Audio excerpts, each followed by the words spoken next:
genius is a flower of great rarity that grows in the most unlikely places. Recognition of genius is an accolade that usually becomes a posthumous award.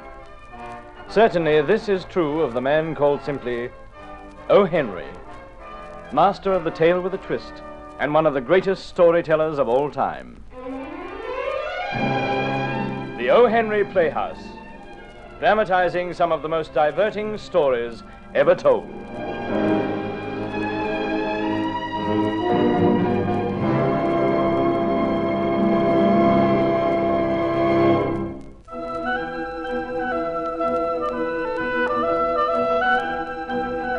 O.Henry has been called the master with the greatest understanding of human nature. And seldom has this been more manifest than in his stories about the colourful, vocal, and at times stubbornly errant Irish. Take, for instance, his story of an unusual young woman, Maggie Toole, which he called The Coming Out of Maggie. Every Saturday night, the Cloverleaf Social Club ran a dance in the hall of the Give and Take Athletic Association. No one was admitted unless he was a member, and no female was admitted unless she had an escort. But of course the rules were bent a bit now and then, for a few favoured members. Jimmy Burns, for instance, and his sweetheart Annie McCarthy, and their mutual friend Maggie Toole. All three had not missed a Saturday night dance since the club had opened. Jimmy Burns gallantly escorted Annie and Maggie together. Some closed their eyes to it, others objected. Pass the pickles. To blazes with them pickles while I'm speaking. Kirby, if you don't pass them pickles... All right, Michael. Take him, and I hope the vinegar's too strong. Now, it's the principle of this thing, ain't it, Phil? Yes, Kirby. Principle, you're lying in your teeth, Kirby. Careful, Michael Grady, I'll have no teeth. Look, we've got half an hour to eat our lunch, and most of the time's near gone. Well, can't you get your mind off your stomach? I am, and I have. I'm saying time's restricted here at the paper box factory, and it's no place for deciding what is rules and what is not rules at the Give and Take Club on a Saturday night. Do you agree, Phil? I do, Mike, I do. I am president of the social club, I am. And I know the rules. And I say Maggie O'Toole has got to stop coming to the hop with Jimmy Burns and Annie McCarthy. Why now? Why has Maggie got to do that? Because of the rules, man. One escort only for one lady only, not two ladies. And plain as the nose in a leathery face, that means that Jimmy Burns can't escort Annie and Maggie at the same time. He's been doing it 2 years. It's all to his credit. Maggie hasn't got a fella, so she can't get into the club unless Jimmy escorts her. Now, what's wrong with that? Can you see wrong, Phil Crady? No, Mike, I can't. He can't, and neither can I. Then you ain't Irish. Oh, I ain't? By Galway, what am I, Scots, Frenchman?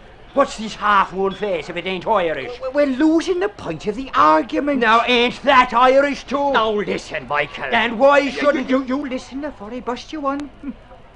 I'm saying Maggie Toole has got to be stopped.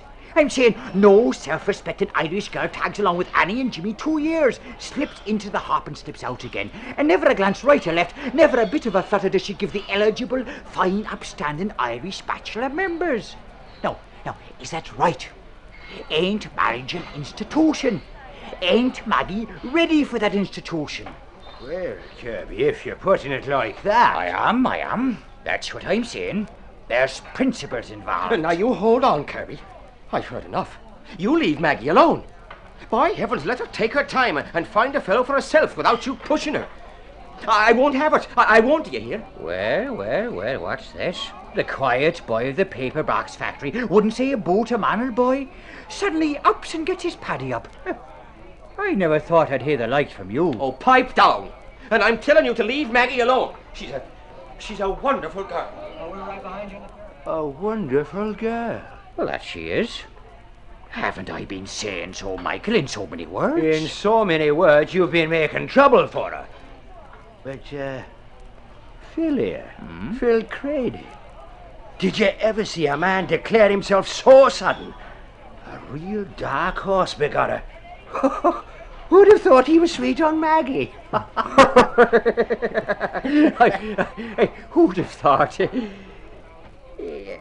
You know, Michael, perhaps he's just the fellow for Maggie. But he just stands around at the dances. I've seen him like a shy boy. And when Maggie looks at him, he turns red and awkward. No, he'd never have the courage to be Maggie's fella.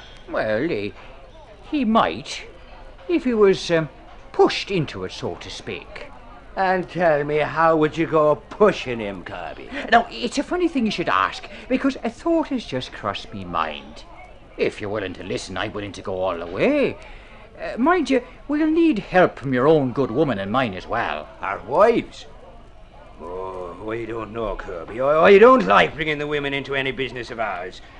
They have a right and proper place. And it isn't meddling in our affairs. Ah, but they have weapons, their tongues, and they have wires, and a wonderful ability for matchmaking.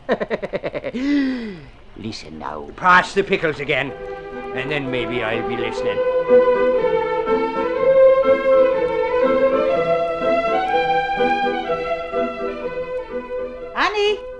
Annie McCarthy, are you there? Yes, I am, Mrs. Kirby. Just doing up my hair. Do you like it? Oh, it is pretty. It's lovely. Jimmy likes it this way. And I suppose Jimmy's taking you to the Give and Take Club tonight. Of course. It's Saturday night. You know we haven't missed a dance. For 2 years, I know. I also know you're a foundation member. Oh, that we are. Fancy you knowing. How did you know? Oh, since Kirby's a big man at the Give and Take. Well, I keep informed about the club and its members. In the best possible taste, of course. I should hope so, Mrs. Kirby. Aye, Mrs. Grady and me was only saying that this afternoon. We were saying everything about the club was in the best possible taste and according to the best possible Irish principles, except... Yes? Except one thing. And what's that now? Well, Mrs. Grady was saying that her husband said Maggie's been breaking the rules at the club. Maggie has? Oh, don't be silly. Maggie's a dear, sweet girl. Besides, she's my dearest friend, and I won't hear anything against her. She's so quiet and polite, never speaks out of turn. Why, Jimmy says it's a pleasure to take her with us to the club every Saturday. Oh, sure it is, sure. But taking her, that's the trouble. Why, what do you mean now? It's not giving her a chance, Annie dear. She goes with you and Jimmy, and she comes home with you and Jimmy. And what's wrong with that, may I ask? It's time she had a fella of her own. Oh, I see. Yes, you're right. Yes, I am. In fact, Jimmy said the same thing himself. Has he now? Yes. Oh, it's not that he's tired of Maggie going with us every Saturday, but... She cramps your style, eh? Oh, no. You can't have Jimmy to yourself. No. Well, yes. Yes, that's it. We've been courting 4 years now, and for 2 of them every Saturday night. Well, Maggie just sits on with us and leaves when Jimmy leaves and goes down the hall to her bed as though Jimmy is a sort of partnership between us. Oh, I wish she'd get a fellow of her own. I'm so glad to hear you say that. It takes a lot off my mind, I can tell you. I mean, I feel right with myself over what I'm about to do. And what's that? Force Maggie to a coming out. Make her find a fellow of her own. Oh, you'll never do that, Mrs. Kirby. She's far too shy and quiet. Annie, even the shyest and the quietest can be roused. Why, Mrs. Kirby. Oh, no, now, I didn't mean... Oh, but, just come on down the hall to Maggie's room and you'll see what I have in mind. So we were sort of hoping that you would understand, Maggie. Well, how can I understand when you're talking round the point all the time? Well, it's about the club. The Give and Take? What else? What other club is there on Saturday night? I'm sure I don't know. Maggie, darling, we're trying to break it to you gently. Break what to me? About every one of our sex who goes to the club has to have an escort. Well, I have Jimmy. But he's my fellow, Maggie. But he always takes both of us. He has done, and now that must change. Why? It's against the rules. The rules? I'm here to tell you on behalf of my husband and all the committee of the Give and Take, you can't go to the hop unless you have an escort of your own. Since when? Since now. Gospel? Gospel. Annie, you're my friend. Haven't you something to say about this? I can't argue with an important member like Michael Kirby, can I? You won't stand up for me. I can't. Oh, yes, you can, but you won't. Now, there's no sense getting all excited. Oh, yes, there is. I see it all now. Just because Annie and Jimmy have been courting for 4 years, they think it's time they got serious and they don't want me. I'm in the way. No, Maggie, you mustn't. Now, think- Annie, let's be firm. It's the only way. She might as well face up to it now. It'll help her. Yes, Maggie. What you've just said is true. Annie and Jimmy want to be alone. So you can't go to the give and take unless you find yourself a fella. Oh, Annie, how could you? Now, don't you worry yourself about how she could. She has. And you don't know how well off you are. Oh, my dear. I hear young Phil Crady's unattached. I hear he's been asking over at the paper box factory. Is Maggie Toole going to the dance Saturday night? Is Maggie Toole this and is Maggie Toole that? Oh, it's a clear case of love, I'd say. And Phil's a nice fella. Stop it, that's enough. I won't have another word. It's not decent you mating me without hearing what I have to say. And I'll say me say and more. Phil Creedy, indeed. I've seen him. I've seen him standing against the wall at the give and take every Saturday night just eyeing me off. And turning red in the face every time I so much as look back at him. Now, what kind of man is that? I tell you, when I'm ready for courting, I'll pick a red-blooded fellow. Why, Maggie! And I'm coming out when I want to come Maggie! out. When Phil Creed is a man, I'll be a woman. Now get out, both of you. Go on, leave me alone. Well, come on, Annie. Well, I never. And we always thought Maggie was shy and quiet. Red-blooded man indeed. May the saints preserve us.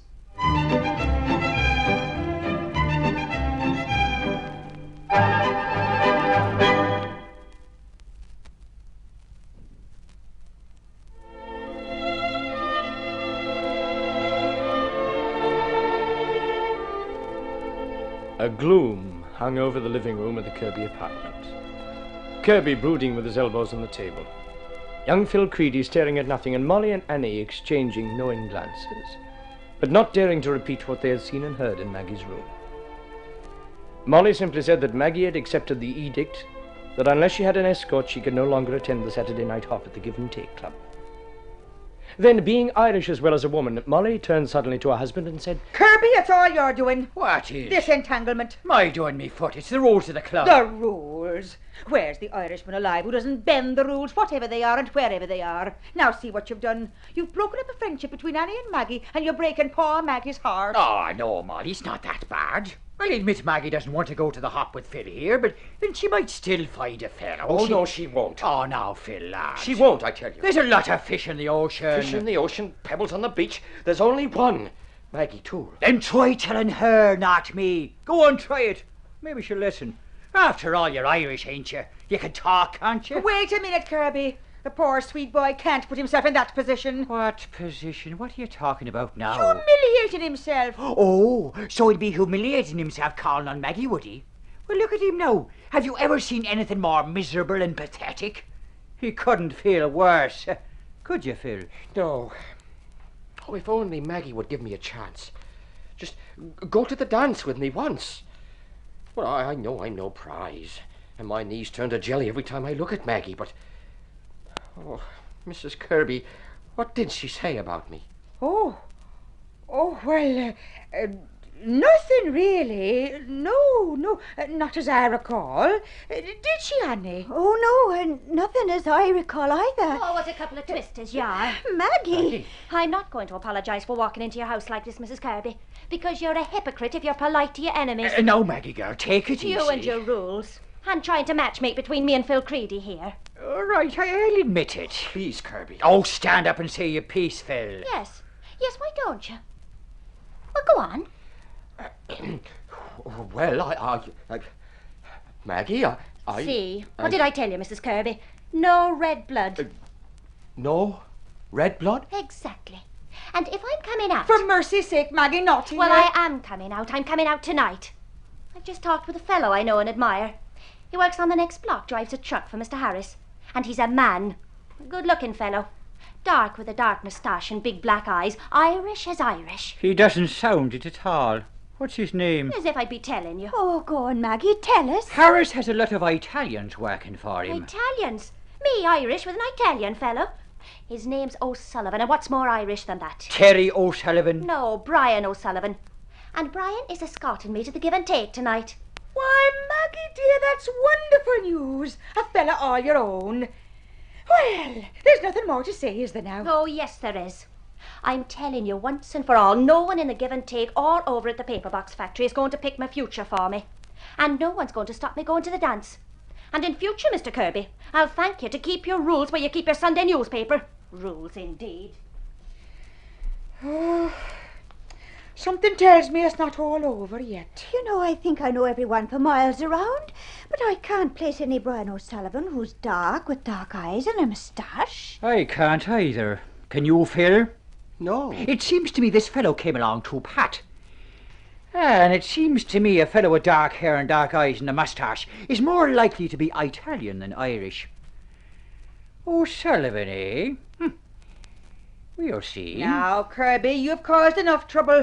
From now on, mind your own affairs. But Molly, darling, Phil's a lad for Maggie, isn't he now? Well, we think so, But Maggie doesn't, eh? Well, perhaps we can turn a defeat into a victory after all. Yes, and there'll be some give and take at the club tonight.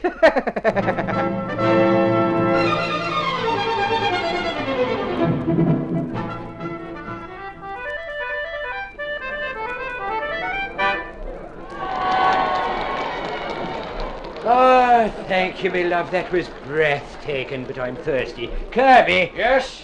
How about some refreshments? Well, Michael, I wouldn't be drinking too much. And when could you be drinking too much? And I'm watching for a certain Brian O'Sullivan to arrive with Maggie. Perhaps Maggie's not coming at all. Well, she'd better come after all the plotting and planning we've done to make Phil a fellow. Hello, Mr. Kirby. Where's Phil? Ah, don't you go worrying, Annie. The lad knows what to do when the time comes. Are you sure it'll be all right? Sure, I'm sure. Why, Annie, I know the difference between an Irishman and an Italian, and that's exactly what I'm counting on. That is, if this so-called Brian O'Sullivan shows up. Oh, there's Maggie. Where? Just coming in the door. Yes, so she is. Ah, and what a picture she makes. Beautiful. Beautiful. Yes, she is. Never mind Maggie. Just take a look at the creature stepping up to her side. Brian O'Sullivan, no less. Oh, Sullivan, my eye. If he's no Sullivan, I'm a MacPherson. Look at him. Italian, if ever I saw one. Red-blooded. What? Oh, I'm sorry. Perhaps you'd better forget about the whole thing. I will not, will you, Michael? I will not. But I'd like some refreshment. Later. They're coming over here bold as you please. Oh, Sullivan, indeed. Hello, Maggie. Hello, Annie, Mr. Kirby, Hello. Mr. Grady, Who's your friend? Brian O'Sullivan, who else? He is. I am. Native born and bred. I am. You don't talk up for an Irishman. I don't. That's a virtue. Is it now, Maggie? It is. And now if you'll excuse us, we'll be getting over to a table. Yes, excuse. No, no, wait a minute.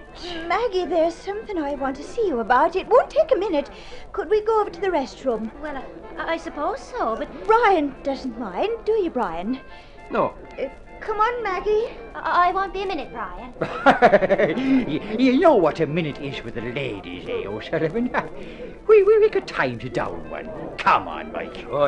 I'm dry. There's some good Irish whiskey at the bar, O'Sullivan. Nothing like a drop, eh? No. No, not really. Oh, be off with you, me boy. Of course you want one. Come on.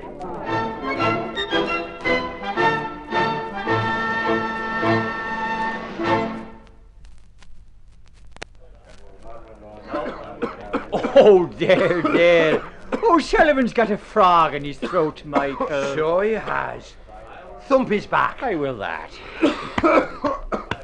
Now, O'Sullivan, another drink to set you right. No. No more, thanks. One drink for an Irishman? I'll be getting back to Maggie. Oh, take your time, man. Take your time. Maggie's no one special. I came to dance with her, not to drink. Well, such gallantry. It's foreign to us, don't you think, Kirby? Yes, I do. Like the Continentals or the Italians, eh? Sure it is. Mind you, they're smooth with their women, but when it comes to a man's company, they're no good with their fists. Are they now? Cowards, treacherous. I'll be getting back. They use knives. Sure, they're snaky. Now, you listen to me. What's that? What's that? And O'Sullivan is asking about that. They're just the boys letting down the hair on Saturday night and giving each other a few friendly pats. Why, it's an Irish tradition. It's very bad behaviour. Excuse me, I'm going back to Maggie. Well, Michael, was I right? You were Italian. The snakes will come back to Ireland if he ain't. Coughed over his whiskey and rolled his eyes when some of the lads swung a few punches. And did you see the way he bristled when we talked of Italians and knives? I did. Then we'll go ahead and act according to plan. Go on, find Phil Creedy and tell him you're ready. You think it'll work, Kirby? Michael, if it doesn't, Maggie Toole isn't Irish.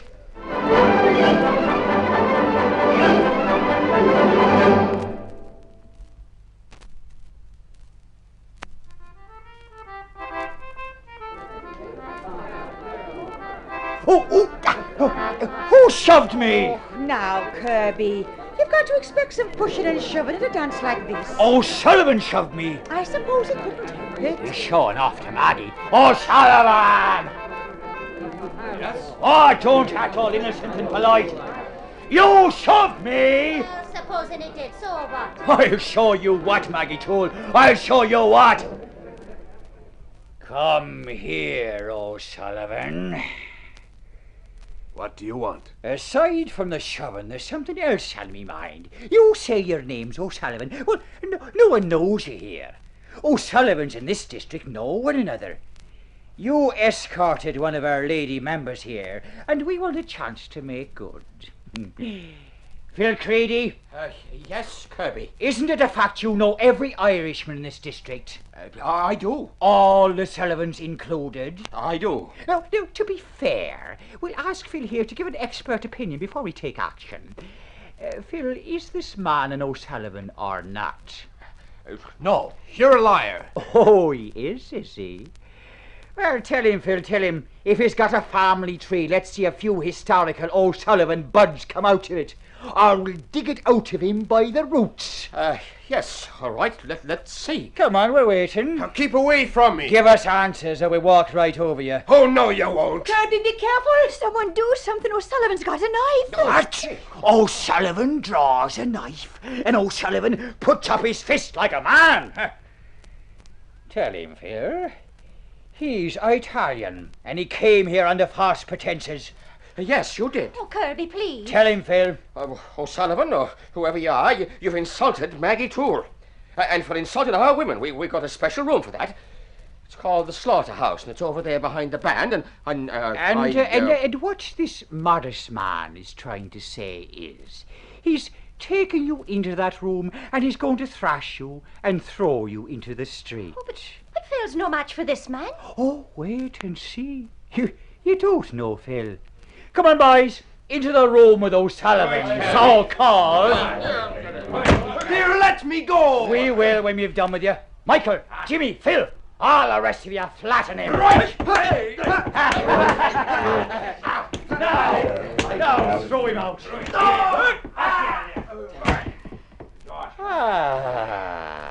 Well, now that's done. Now, Phil boy, open that door and step out like the hero you are. Go on. Go on, man. Philly, all right. yes, Maggie. Oh, listen to him saying, yes, Maggie. Modest as you like. Why, he handled O'Sullivan, so-called, with one hand, had him down and out into the street like a prize fighter taking a championship belt. Didn't you, Phil? Yes. Yes. Why, there's not a scratch on him. Not a scratch. Is there, Phil? No. A red-blooded lad, our Phil Creedy. Red-blooded, eh? Phil, was there something you wanted to ask Maggie? Oh, yes. Well, go on. Go on! Yes, Phil. Well, would you be having this dance with me? Oh, yes, Phil. And all the dances on the card, Phil.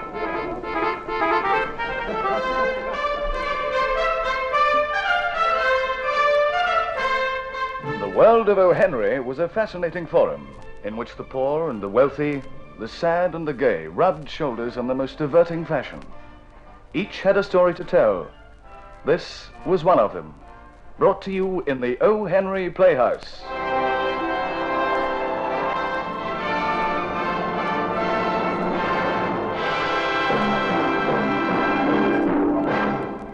This was an Artransa production, dramatized by Kay Keavney and produced by Jim Bradley.